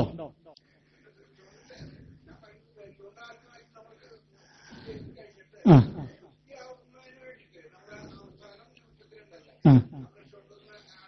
ഇല്ല, ശരിയാവില്ല. ഇല്ല ഇല്ല. വേണമെങ്കിൽ ബ്രഷ് ചെയ്തിട്ട് നിങ്ങൾക്ക് വേണമെങ്കിൽ നിങ്ങളുടെ മനസ്സമാധാനത്തിന് വേണ്ടി ചെയ്യാനാണ്, അല്ലാതെ കൈകൊണ്ട് തേക്കുന്നതിന്റെ വൃത്തിയാവില്ല എന്നാണ് പറയുന്നത്. അതിപ്പോ ഓരോരുത്തർ നിങ്ങൾ തെറ്റിദ്ധരിക്കേണ്ട, ഓരോരുത്തർ ശീലിച്ചു തരുന്ന കാര്യങ്ങളാണ്. അത് അങ്ങനെ പെട്ടെന്ന് ഒഴിവാക്കാൻ പറ്റില്ല. അദ്ദേഹം പറഞ്ഞതിൽ തെറ്റൊന്നുമില്ല.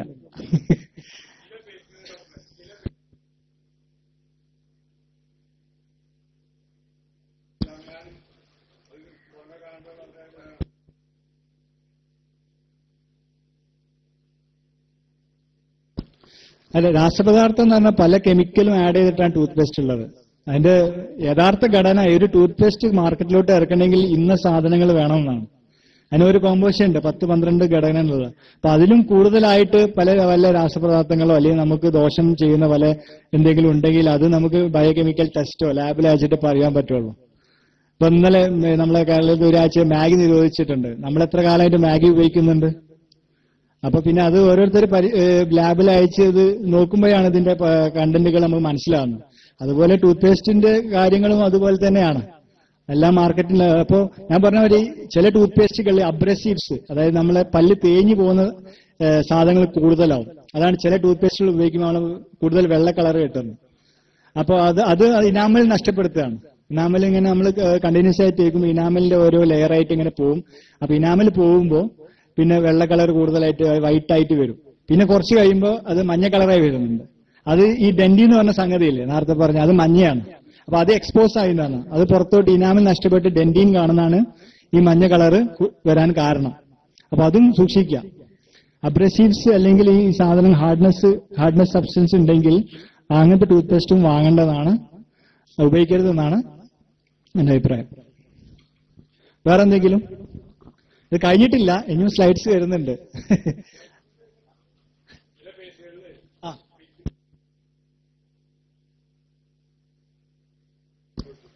അല്ല, അതിനെക്കുറിച്ച് ഇതുപോലെ തന്നെ അതൊരു കണ്ടന്റാണ്. അപ്പൊ ഏത് പ്രോട്ടീനാണ്? ഇപ്പോ ഒരു പ്രോട്ടീനാണ് ഈ പന്നി ഫാറ്റ് എന്ന് പറയുന്നത്. പ്രോട്ടീൻ ഈ അങ്ങനത്തെ കുറെ ക്ലാസിഫിക്കേഷൻ ഉണ്ട്. ഈ പ്രോട്ടീനാണ് പന്നി നെയ്യല്ല. പന്നി നെയ്യ് അതുപോലെ എടുത്ത് ഇടുന്നല്ല, അത് കുറെ കെമിക്കൽ പ്രോസസ്സും ചെയ്ത്. അപ്പൊ നമ്മൾ കഴിക്കുന്ന ഭക്ഷണത്തിലും ഒക്കെ ഉണ്ടത്. നമ്മൾ എന്ത് റിഫൈൻഡ് കാർബോഹൈഡ്രേറ്റ്സ് കഴിക്കുകയാണെങ്കിലും ഒക്കെ പന്നി നെയ്യ് എന്ന് പറയുന്ന പന്നി നെയ്യല്ല, അതൊരു മൃഗത്തിൽ നിന്ന് എടുക്കുന്ന ഒരു പ്രോട്ടീനാണ്. അപ്പൊ അതിനെക്കുറിച്ച് അത് ഏത് ടൂത്ത് പേസ്റ്റിലാണോ അത് കൂടുതലുള്ളതെന്നൊന്നും ഇതുവരെ കണ്ടെത്തിയിട്ടില്ല. അത് കുറെ കുപ്രചനങ്ങളായിട്ടും നടത്തുന്നുണ്ട്. അപ്പൊ അതിനെക്കുറിച്ചൊക്കെ ഒരു ഡീറ്റെയിൽ സ്റ്റഡി വേണം. അതിനുള്ള പരിമിതികൾ നമ്മൾ ഇന്ത്യയിലുണ്ട്, നേരെ മറിച്ച് വിദേശത്തുണ്ടാവും, പക്ഷെ അവർ ചെയ്യുന്നില്ല. പിന്നെ അവർക്കത് ബാധകമല്ല. നമ്മളെ പോലത്തെ ചില മതങ്ങളിൽ അത് നിരോധിച്ചിട്ടുള്ളത് കാരണം നമുക്ക് കൂടുതൽ ബോധേഡാണ്. അപ്പൊ അതിനെക്കുറിച്ച് നമ്മൾ സൗദി അറേബ്യ അതുപോലത്തെ UAE അവിടെ പുതിയ ലാബുകളും ഇതൊക്കെ ടെക്നിക്സ് ഒക്കെ വരുന്നുണ്ട്. അപ്പൊ ഒരു പക്ഷേ ഭാവിയിൽ അങ്ങനെ ഉണ്ടെങ്കിൽ നമുക്ക് അതിനെ കുറിച്ച് ഒരു ഡീറ്റെയിൽസ് കിട്ടുമെന്നാണ് എന്റെ പ്രതീക്ഷ. അപ്പൊ അത് ഉണ്ടെന്ന് ഇല്ലാന്ന് എനിക്ക് പറയാൻ പറ്റില്ല, ഉണ്ടെന്ന് എനിക്ക് പറയാൻ പറ്റില്ല. അപ്പൊ അതിനെക്കുറിച്ച് അതൊക്കെ ട്രേഡ് സീക്രറ്റ് ആണ്. ഞാൻ പറഞ്ഞ പോലെ എന്താണ് അവർ ആഡ് ചെയ്യുന്നത്, അല്ലെങ്കിൽ അവർ അതിന് കൂടുതൽ ബെനിഫിഷ്യൽ ആക്ഷൻ കിട്ടാൻ വേണ്ടി എന്താ ചെയ്യുന്നത് നമുക്ക് അറിയില്ല. അതിനെക്കുറിച്ചുള്ള ഒരു പൂർണ്ണമായിട്ടുള്ള അറിവ് എനിക്കില്ല. അതിപ്പോ എനിക്ക് തോന്നുന്നു ഒരു ഡെന്റിസ്റ്റിനും ഉണ്ടാവില്ല എന്നാണ്. എന്ന് വെച്ചാൽ അത് കമ്പനിയുമായി ബന്ധപ്പെട്ടുള്ളതാണ്.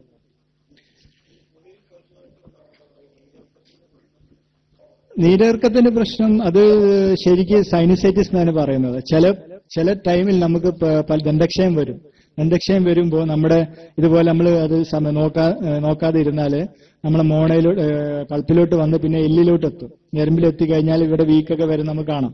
അപ്പൊ ഇതും തമ്മിൽ ബന്ധമുണ്ടെന്നാണ് പറഞ്ഞത്. അത് നീര് ഇറങ്ങിക്കഴിഞ്ഞാൽ നമ്മൾ ഓട്ടോമാറ്റിക്കലി നമ്മുടെ റെസിസ്റ്റൻസ് കൂടും, പിന്നെ അതുപോലെ നീരക്കം ഉണ്ടാവുന്ന കാരണം. നേരെ മറിച്ച് നീരിറക്കം സ്വന്തമായിട്ടും വരാം. നീരിറക്കം നമുക്കിപ്പോ ചിലവർക്ക് സൈനസൈറ്റിസിന് അസുഖം ഉണ്ടെങ്കിൽ നീരിറക്കം വരാം. അപ്പൊ അത് 2 ഡോക്ടറെ കാണും. ഒന്ന് ENT ഡോക്ടറെ കാണിച്ച് ENT ഡോക്ടറെ കാണിക്കുമ്പോൾ പറയും ഡെന്റൽ ഡോക്ടറെ കാണിക്കുകയാണ്. ഡെന്റൽ ഡോക്ടറെ കാണിക്കുമ്പോൾ പറയും ചിലപ്പോൾ ENT ഡോക്ടറെ കാണും. പക്ഷെ രണ്ടും ബന്ധപ്പെട്ട് കിടക്കാം, അല്ലെങ്കിൽ സെപ്പറേറ്റ് ആയിട്ടും കിടക്കാം. അപ്പൊ പല്ലിന് എന്തെങ്കിലും രോഗം ഉണ്ടാകുമ്പോഴും വരാം, അല്ലാതെ ഇരിക്കുമ്പോഴും വരാം. അപ്പൊ അത് ശരിക്കും ഒന്ന് കൺഫേം ചെയ്യുന്നതാണ്.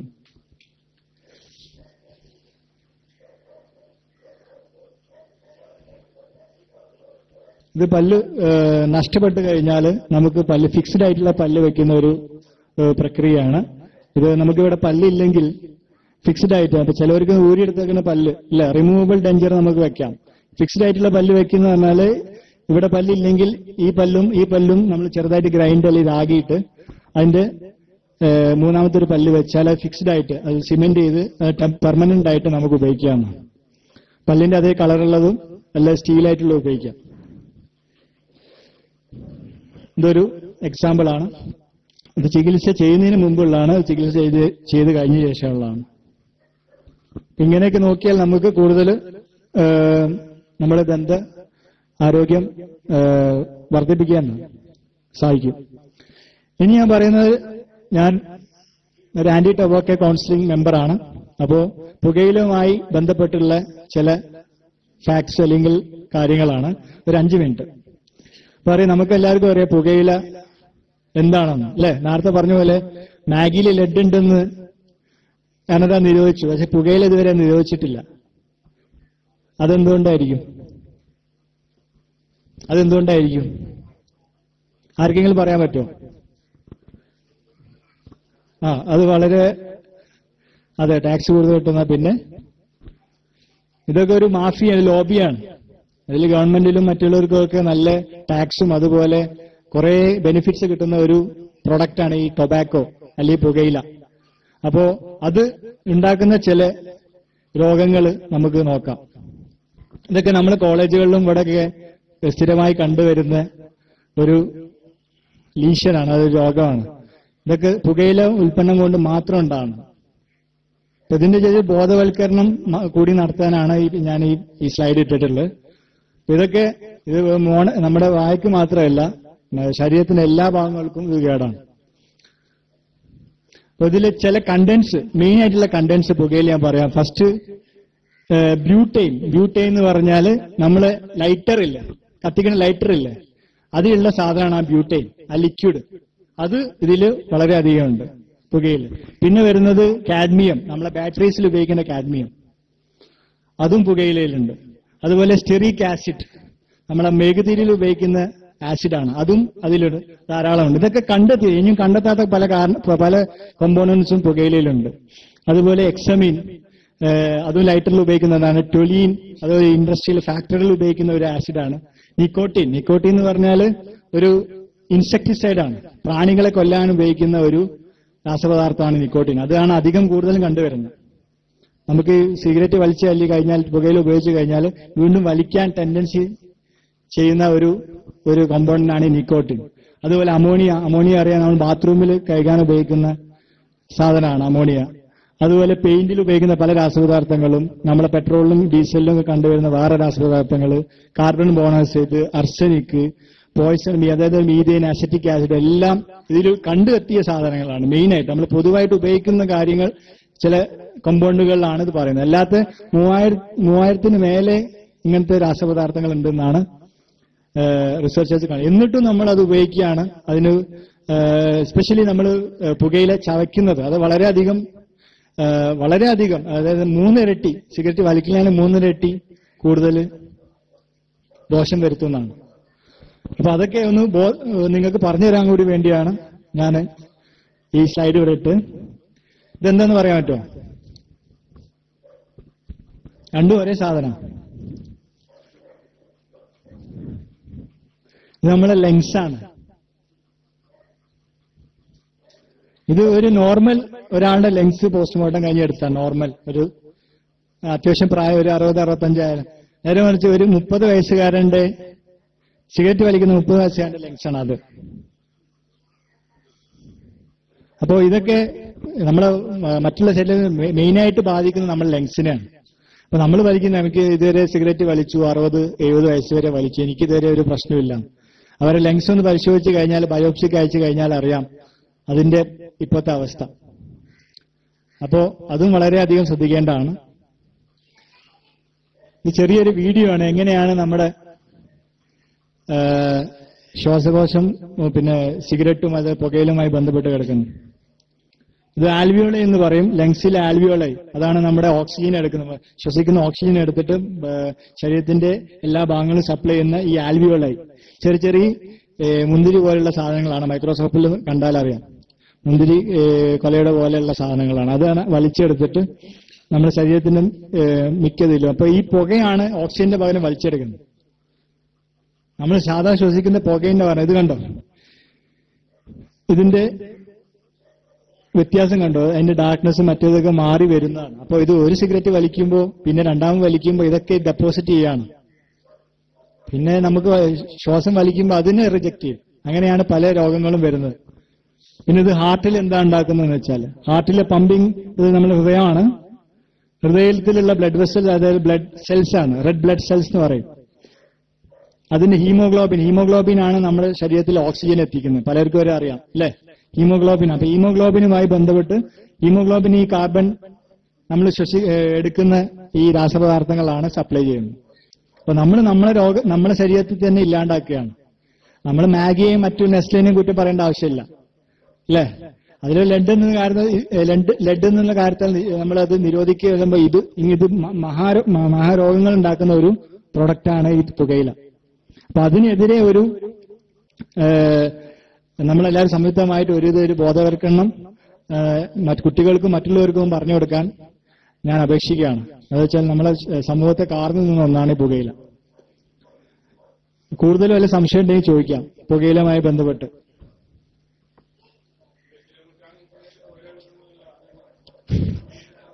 അത് പുകയില എന്ന് പറഞ്ഞാൽ അങ്ങനെ തന്നെയല്ലേ. വെറ്റിലേനെ കുറിച്ച് എനിക്കറിയില്ല. വെറ്റില എന്ന് പറഞ്ഞാൽ ഒരു ആസിഡാണ്. അതില്ല പിന്നെ വെറ്റില അടക്കാന്നൊക്കെ പറയുന്ന ഒരു ആസിഡാണ്. അതും ഇത് ഈ അടക്ക അത് ഉപയോഗിക്കുന്നവരുടെ വായിലും ഇതുപോലെ പുണ്ണുകൾ വർദ്ധിക്കുന്ന കുറെ കേസുകൾ കണ്ടിട്ടുണ്ട് നമ്മൾ. പുകയിൽ ഉപയോഗിക്കാതെ വെറ്റിലയും അടക്ക ഉപയോഗിക്കുന്നവര്. അപ്പൊ എന്തും അധികം ആയാൽ ആപത്താണ്. അപ്പൊ അതിലും ഈ പുണ്ണുകൾ ക്യാൻസറൊക്കെ ഡെവലപ്പ് ചെയ്ത് ഡോക്ടർ അസഫിന്റെ ഡിപ്പാർട്ട്മെന്റാണ് അതിന്റെ സ്പെഷ്യലിസ്റ്റ്. അപ്പൊ അവരോട് കൂടുതൽ ചോദിച്ചാൽ അറിയാം. അവര് സ്ഥിരമായിട്ട് കാണുന്നതാണ്. നമ്മൾ അവരുടെ അടുത്ത് പോയി കഴിഞ്ഞ് ഉപദേശിക്കാനായിരുന്നു നമ്മുടെ അടുത്ത് വരുള്ളൂ. അവരാണ് ആദ്യം അത് കാണുന്നത്. റീജിയണൽ ക്യാൻസർ സെന്റർ ട്രിവാൻഡ്രം അവിടെയൊക്കെ പോയാൽ നമ്മൾ ഞെട്ടിപ്പോകും. പുകയിൽ ഓട്ടോമാറ്റിക് ഉപയോഗിക്കുന്നവരില്ലാണ്ടാവും. അപ്പൊ അങ്ങനത്തെ കേസുകളാണ് അവിടെയൊക്കെ കാണുന്നത്. നമ്മളൊക്കെ കുറെ കണ്ടിട്ടുള്ളതാണ്. അപ്പോ എന്തെങ്കിലും സംശയം ഉണ്ടെങ്കിൽ ചോദിക്കാം. നമ്മള് കുറച്ച് ടൈം കൂടി ഇവിടെ ഉണ്ടാവും. അപ്പോ എന്ത് സംശയം ഉണ്ടെങ്കിലും ചോദിക്കാൻ. ദന്തക്ഷയവുമായി ബന്ധപ്പെട്ട് അല്ലെങ്കിൽ പുകയിലുമായി ബന്ധപ്പെട്ട് എന്ത് കാര്യങ്ങളും. പിന്നെ ഇവിടെ ഇത് ഒരു ബോധവൽക്കരണം. എനിക്ക് എന്റെ ടൈം വളരെ പരിമിതമാണ്, സമയം വളരെ പരിമിതിയാണ്. ഞാൻ ഇവിടെ വന്നിട്ടാണ് ഇത് പ്രിപ്പയർ ചെയ്തത്. വാസഫിനോട് പറഞ്ഞ ഒരു ചെറിയൊരു സ്പീച്ചും കുറച്ച് ആൾക്കാർക്ക് കുറച്ച് പിക്ചേഴ്സും അതൊക്കെ വെച്ചിട്ട് ഒരു ബോധവൽക്കരണ ക്യാമ്പ് നടത്തണമെന്നാൽ രാത്രി ഞാൻ പറഞ്ഞു. എനിക്ക് ടൈം കിട്ടിയില്ല. അപ്പൊ ഇന്ന് രാവിലെ ഇവിടെ വന്നിട്ട് പ്രിപ്പയർ ചെയ്തതാണ്. അപ്പൊ ഇതിന് പരിമിതികളുണ്ട്. അപ്പൊ അത് ക്ഷമിച്ച് സഹിച്ച് എന്തെങ്കിലും സംശയം ഉണ്ടെങ്കിൽ ചോദിക്കാം. നന്ദി, നമസ്കാരം. മറ്റുള്ളവരാരും പുറത്തു പോരുത്. നമുക്ക് ഈ കുട്ടികളുടെ പുസ്തക വിതരണമുണ്ട്. അതിനുശേഷം ഡോക്ടർമാരുടെ സർവീസ് ലഭ്യമായിരിക്കും.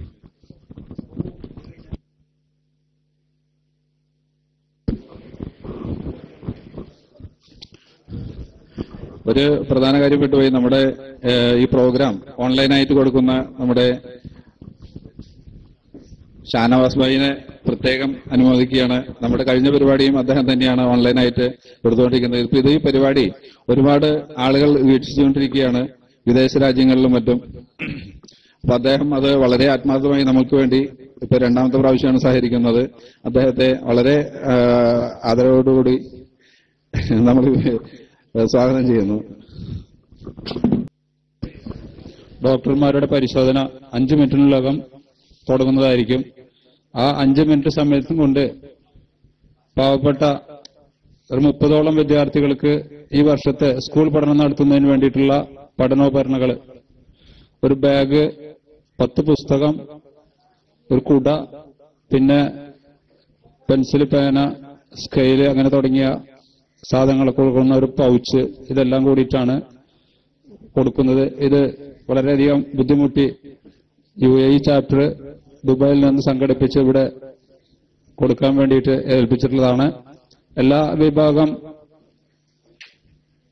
കുട്ടികൾക്കും ഇതിൽ കൊടുക്കുന്നുണ്ട്. വളരെ ശ്രദ്ധാപൂർവം അർഹത ഉള്ള 30 കുട്ടികളെയാണ് ഇതിനുവേണ്ടി തെരഞ്ഞെടുത്തിട്ടുള്ളത്. അത് ഇതിന്റെ സംഘാടകര് കൊടുക്കാൻ പോവുകയാണ്.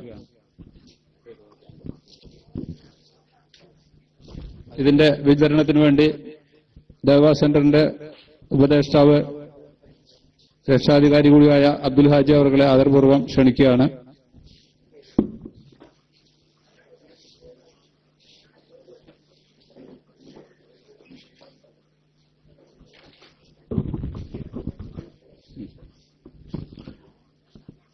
കരിപ്പാക്കുളം യൂസഫ് പേരക്കുട്ടികള് ബാദുഷ സുറുമി.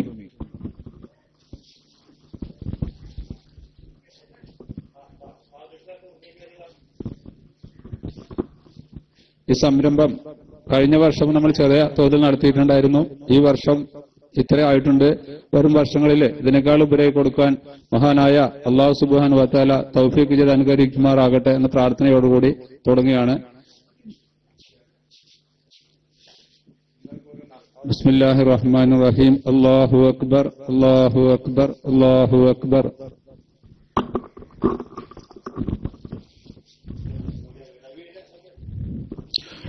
നെല്ലിപ്പറമ്പിൽ ജലാലുദ്ദീൻ മക്കൾ മുഹസിൻ ജാബിർ.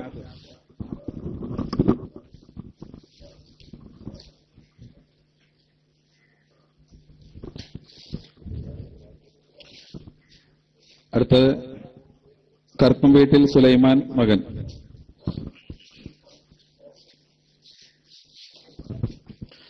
പാടത്തുപറമ്പിൽ സലീം മക്കൾ നൂർജഹാൻ മുംതാസ്.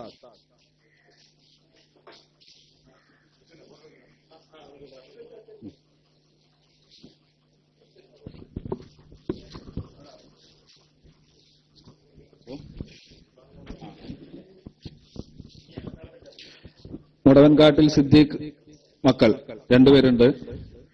സിദ്ദീഖിന് 2 മക്കള്. അവരുടെ പേരെന്ന് ചോദിച്ചോളാം.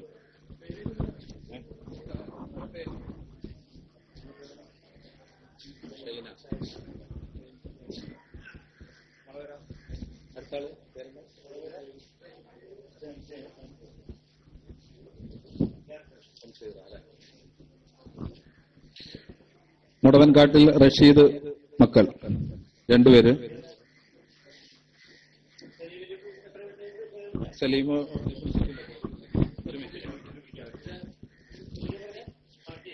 സിദ്ദീഖിന്റെ മുടവൻകാട്ടിൽ റഷീദ് മക്കൾ. മുടവൻകാട്ടിൽ റഷീദ്.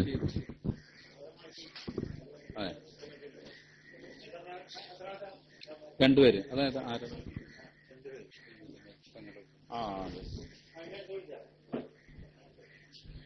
ആലിപ്പറമ്പിൽ സലീം മകൻ.